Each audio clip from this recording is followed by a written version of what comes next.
You are watching the Customer Edge here from Times Square in New York City, live from CRM Evolution.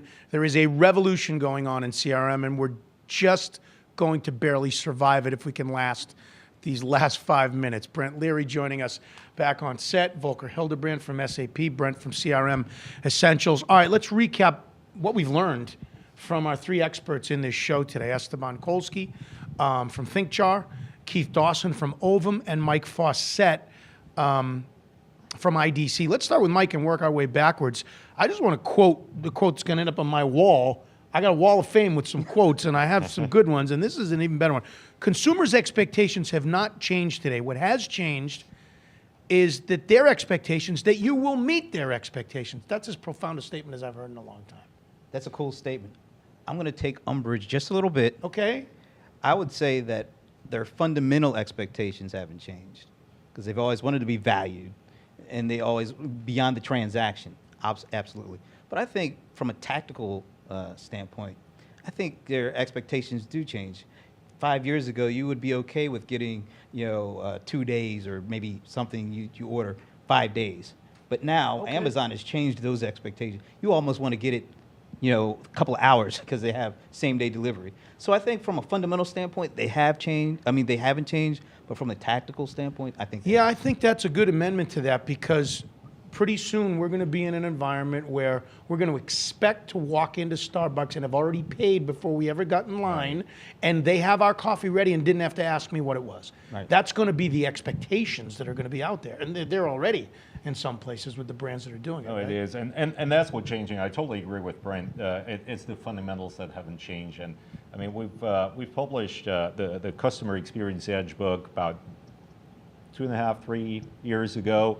And we were actually looking what are the key elements of customer experience from a customer perspective. Yeah. And it boiled down to 4 things: reliability, deliver on your promises; convenience; relevance, be relevant to me; and responsiveness. Yep. And I think these 4 fundamentals, I totally agree with Brent, they haven't changed. But what convenience means to me, also going back what Mike was talking about, the mobile, being able to do a lot of things with my phone, that's convenient for me. That has changed. Convenience is still important, but in a different way, right? And my expectations may actually be higher because of that. All right, well, look, I agree with both you guys, but Mike Fawcett's quote still ending up on my wall, okay? So I'm not taking it Get his down. socks on that wall, too. Yeah, I'll get his socks on the wall, too. All right, Keith Dawson from Ovum made some really great points. I thought he talked about the value of communities and how they're more important than ever, and gave some examples of that. But his 2 points he said at the end, Volker, I think were very profound. Collaboration and ownership. I mean, they sound so obvious, but how many companies are really doing it? How many companies are passing information within their organizations to all the groups so there's a common understanding and thread about what to do and how to do it and how to think about it? And then how many people have someone that's really owning the process?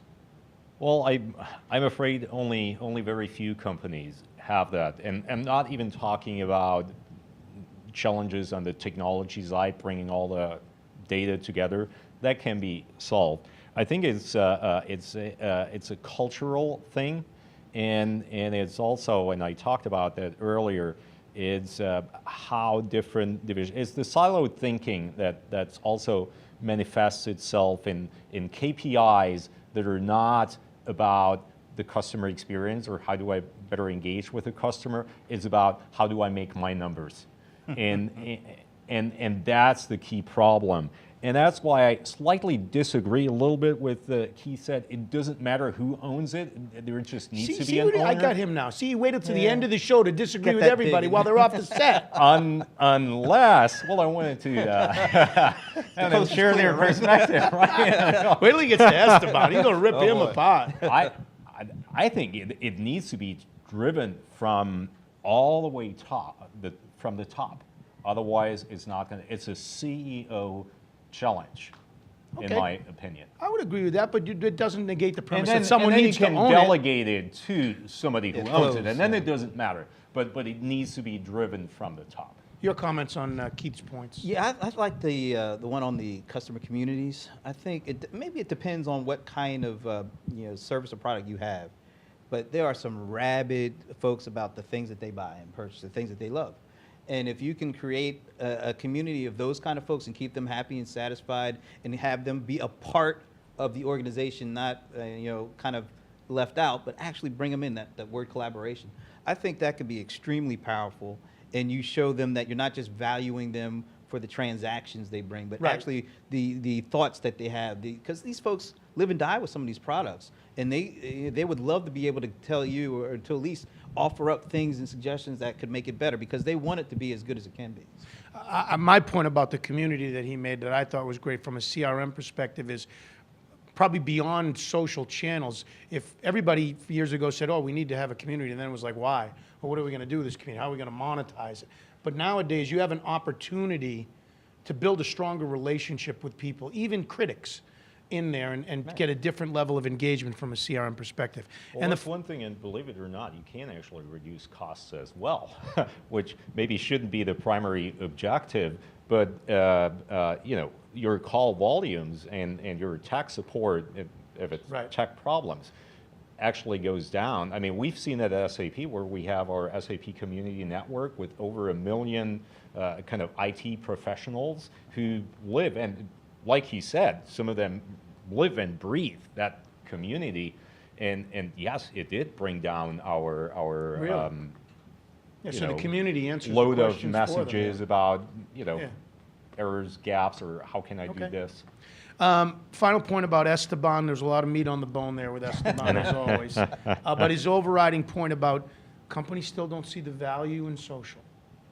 I think when I think about that, that almost leads me to believe some companies don't see the value outside the transaction still. So they're still looking at the traditional metric of, what is this customer lifetime value? What do they bring from a financial standpoint? Whereas now we know that customers can bring influence, they can bring activity, they can bring answers to the community like we're just talking about. How do you value that? And if you begin to open up your value, or change your definition of customer value, I think that changes the whole way that a company will engage and interact with customers from every aspect, including service.